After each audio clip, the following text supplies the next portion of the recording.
Thiruvananthapuram വെമ്പായത്ത് ബാറിനകത്ത് petrol ഒഴിച്ച് തീവയ്പ് നടത്തിയ ആളും മരിച്ചു. കാപ്പ കേസുകളിലടക്കം പ്രതിയായ അനീഷാണ് മരിച്ചത്. ഇയാൾ 80% പൊള്ളലേറ്റ് മെഡിക്കൽ കോളേജിലെ തീവ്രപരിചരണ വിഭാഗത്തിൽ ചികിത്സയിൽ കഴിയുകയായിരുന്നു.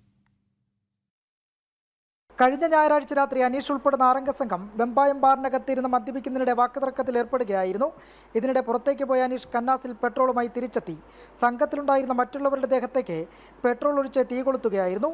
ദേഹമാസകലം പൊള്ളലേറ്റ മദ്യപ സംഘത്തിലുണ്ടായിരുന്ന നവാസിനെ സംഭവ സ്ഥലത്ത് വെച്ച് തന്നെ ജീവൻ നഷ്ടമായിരുന്നു. ബാറിനകത്ത് തീയിടുന്നതിനിടെ അനീഷിനെ കൈക്കും കാലിനും അടക്കം സാരമായി പൊള്ളലേൽക്കുകയും ചെയ്തു. അക്രമം നടത്തിയ ശേഷം ഓടി രക്ഷപ്പെടുന്നതിനിടെ ഇയാൾ ബോധരഹിതനായി നിലത്ത് വീഴുകയും ചെയ്തിരുന്നു. പോലീസ് സ്ഥലത്തെത്തിയാണ് അനീഷിനെ ആശുപത്രിയിലേക്ക് മാറ്റിയത്. തീവ്രപരിചരണ വിഭാഗത്തിൽ ചികിത്സയിൽ തുടരവെയായിരുന്നു അനീഷിന്റെ മരണം. കാപ്പ കേസുകളിലടക്കം അനീഷ് പ്രതിയെന്നാണ് പോലീസിന്റെ ഭാഗത്തു നിന്നുള്ള വിശദീകരണം. അതേസമയം ഗുരുതരമായി പരിക്കേറ്റ 4 പേർ ഇപ്പോഴും ആശുപത്രിയിൽ ചികിത്സയിലാണ്. നൌഫൽ, അരുൺ, റിയാസ്, ശ്യാം എന്നിവരാണ് ചികിത്സയിലുള്ളത്. സംഭവ സമയത്ത് 20-ലധികം ആളുകൾ ബാറിലുണ്ടായിരുന്നു. AC മുറിയിൽ തീ പെട്ടെന്ന് പടർന്നു പിടിച്ചതോടെ ഫർണിച്ചറുകൾ, ഇലക്ട്രോണിക്സ് ഉപകരണങ്ങളടക്കം പൂർണ്ണമായി കത്തി നശിക്കുകയായിരുന്നു. ജനം, തിരുവനന്തപുരം.